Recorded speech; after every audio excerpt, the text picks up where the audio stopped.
رزق میں برکت کا ایک بہت بڑا ذریعہ شکر ہے۔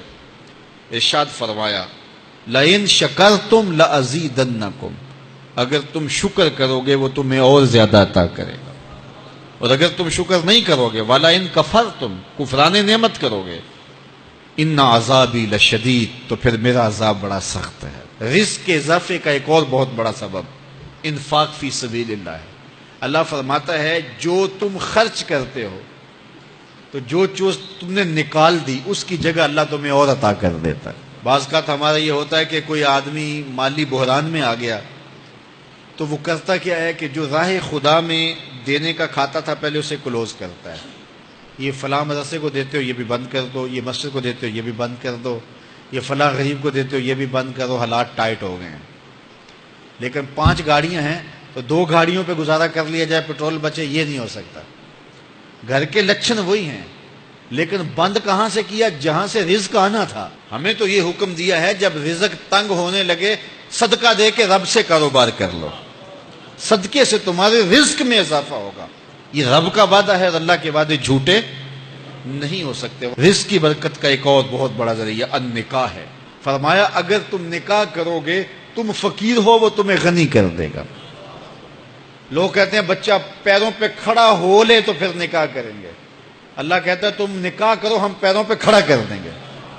ہمارا فلسفہ اپنا ہے، اس کا حکم اپنا ہے۔ وہ کہتا ہے ابھی تو یہ اپنے لیے نہیں کماتا تو جو آئے گی اس کو کہاں سے کھلائے گا؟ میاں جس نے آنا ہے اس نے اپنا رزق لے کے آنا ہے۔ تو بچوں کی شادیاں کرو، اگر وہ جوان ہو گئے رزق نصیب ہوگا۔ اپنے اہل خانہ کو نماز کے حکم دینے سے رزق بڑھتا ہے، کیونکہ جو صبح کا وقت ہوتا ہے یہ رزق کے بٹنے کا وقت ہوتا ہے، اور جس گھر میں صبح کے وقت لوگ سوئے ہوئے ہوتے ہیں وہاں بے برکتیاں ہوتی ہیں۔ تو طلوع فجر سے لے کر کے طلوع آفتاب تک اپنی اولاد کو، بیوی کو، بچوں کو نہ سونے دیں۔ اس وقت رزق بٹنے کے لمحے ہوتے ہیں۔ کثیر دعائیں مانگیں، تلاوت کلام مجید پڑھیں، اور نماز فجر مرد حضرات مسجدوں میں جا کے باجماعت ادا کریں، اور گھروں میں جو ہے وہ بیٹیاں بہنیں مصلے بچھا لیں تو اللہ کی رحمتوں کا نزول ہوگا۔ اب ایک حدیث میں رزق کے اضافے کا ایک اور نسخہ ارشاد کیا گیا۔ میرے حضور نے فرمایا جو شخص یہ چاہتا ہے کہ اس کے رزق میں برکتیں ہوں اور اس کی عمر میں اضافہ ہو تو وہ اپنے رشتہ داروں کے ساتھ سلوک اچھا کرے۔ رشتہ داروں کے ساتھ اگر اچھا سلوک کرو گے تو پھر تمہارے رزق میں برکت ہو۔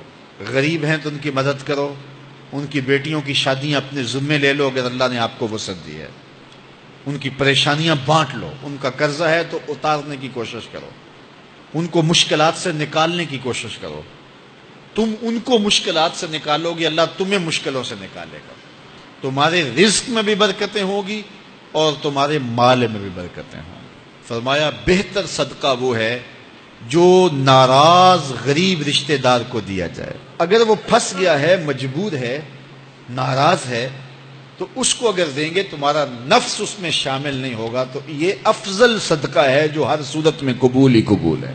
رزق کے اضافے کا ایک اور سبب الاحسان الی الضعفاء، جو کمزور لوگ ہیں ان کے ساتھ اس نے سلوک کرنا۔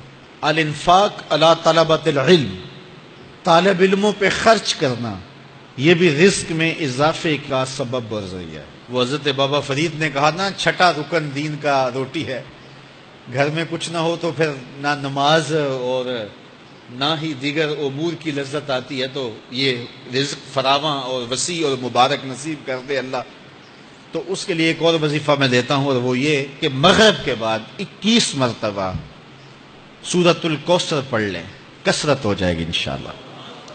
اول خدوشی پڑھ لیں، 5-7 منٹ لگتے ہوں گے، تو سورہ کوثر 21 مرتبہ روزانہ مغرب کی نماز کے بعد پڑھیں۔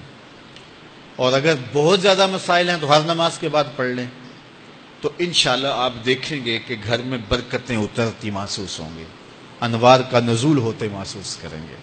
تو یہ وہ رزق کے اسباب ہیں، اگر ہم اختیار کر لیں تو ہم اللہ کی خاص رحمتوں کے حقدار ہوں گے۔ اللہ ہم سب کو رزق حلال، رزق وسیع، رزق سہل، رزق مبارک، رزق فراواں نصیب فرمائے۔